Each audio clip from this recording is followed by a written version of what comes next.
म्हजो इश्ट मनीस हो समाजीक प्राणी. ताका दुसऱ्या कडेन सहकारीपणान जियेचें पडटा.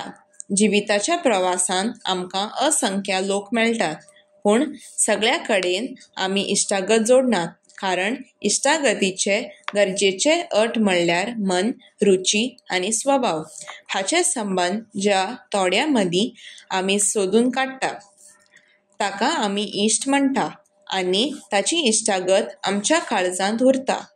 अबी म्हजो चड मोगाळ इश्ट. तो म्हज्या बरोबर शाळेंत शिकता आनी म्हजो शेजारी.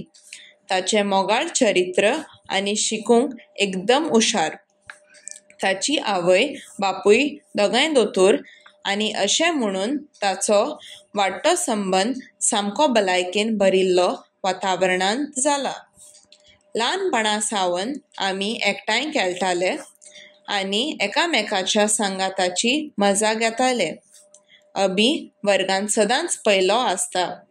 ताका जाप दिवंक कळना असो एकूय प्रस्न ना वा ताका सोडोवंक जायना असो एकूय बेरीज नाशिल्ल्यान ताच्या क्षमतेन लागून सगळे शिक्षकांक ताचो अभिमान दिसता.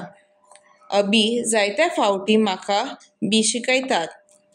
वादविवाद सर्ती आनी प्रस्नमाची कार्यावळींनी ताका जायतीं इनामां मेळ्ळीं. तो सकाळीं उठून एक्सरसायज करता, पूण तो खेळगडो न्हय. ताका व्हडलो जावन शिक्षक जावंक जाय आनी म्हाका दिसता ताचें हें सपन पुराय जातलें. आमची इश्टागत सदांच तिगून उरची अशी इत्सा आसा, कारण खरो इश्ट मेळप खूब कठीण.